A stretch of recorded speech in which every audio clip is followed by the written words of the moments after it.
Welcome to રશ્મિજ રસોઈ। ઓમ નમઃ શિવાય। આપ સૌમાં રહેલા શિવ તત્વને મારા વંદનથી તમે દાળ, બાટી, ચૂરમું, તીખી ચટણી, ઘી અને ડુંગળી સાથે સર્વ કરો, ખૂબ જ ખાવાની મજા આવશે। મેં અહીંયા ગરમ પાણી મૂક્યું છે। ઘઉંના લોટની અંદર અડધી વાટકી જેટલી રોજી એડ કરી છે।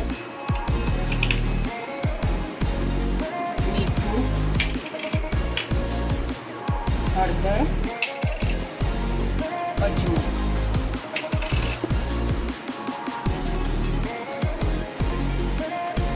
तेल एड करीशुं। तेल आपणे वधारे एड करीशुं।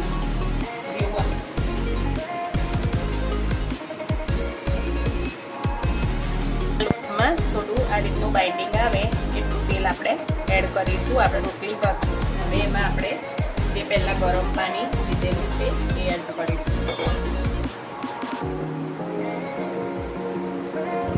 આ રીતે આપણો બાટીનો લોટ તૈયાર થઈ ગયો છે। વધારે ઢીલો પણ નહીં, વધારે કડક પણ નહીં। હવે આ લોટને અડધો કલાક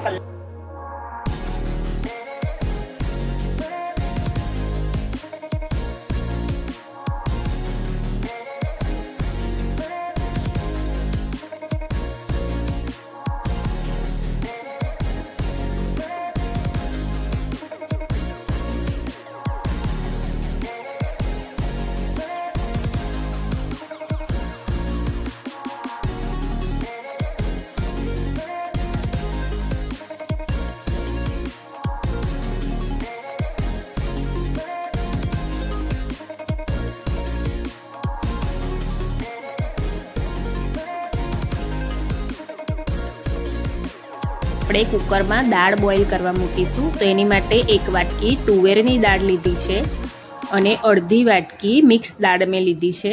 આ દાળને આપણે વ્યવસ્થિત રીતે ધોઈ અને બોઇલ કરવા મૂકીશું। એમાં થોડું તેલ, ચપટી હળદર અને થોડું મીઠું એડ કરીશું અને એને 5 થી 6 સીટીઓ વગાડીશું, બોઇલ કરી લઈશું। હવે એક બાજુ પેનમાં આપણે દાળના વઘાર માટેની તૈયારીમાં રાઈ અને જીરું મૂક્યું છે કડાઈમાં।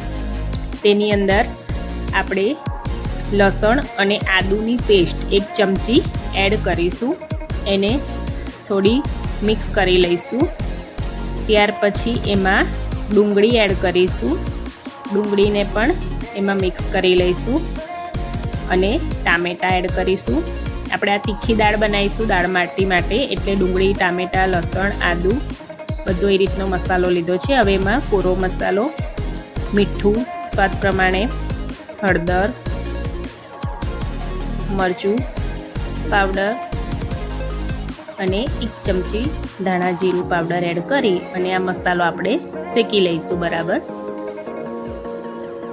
આ રીતે મસાલો શેકાઈ જાય એટલે આપણે એ મસાલાને દાળમાં એડ કરી દઈશું અને આ દાળને 10 મિનિટ સુધી આપણે ઉકળવા દઈશું।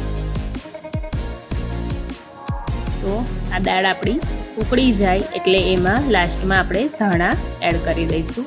તો ટેસ્ટ માટે તીખી ચટણી બનાવીશું। તીખી ચટણીમાં મેં 8 થી 10 કળી લસણની લીધી છે। એમાં 1 ચમચી તીખું મરચું લીધું છે અને 2 ચમચી જેટલું કાશ્મીરી મરચું કલર માટે લીધું છે અને થોડું મીઠું લઈશું। અડધો ગ્લાસ પાણી લઈશું અને એને મિક્સરમાં ક્રશ કરી અને આ રીતે આપણે ચટણી આપણે બાટીનું ચૂરમું બનાવવા માટે બાટીનો મેં જૂનો ભૂક્કો કરી લીધો છે। એની અંદર દળેલી ખાંડ 2 ચમચી એડ કરી છે અને એમાં 3 થી 4 ચમચી ઘી એડ કરીશું। આ બાટીનું ચૂરમું ખાવાનું પણ સરસ લાગે છે બાટી સાથે, અને એ દરેક વસ્તુ મિક્સ કરી લઈશું તો આપણું ચૂરમું પણ રેડી છે।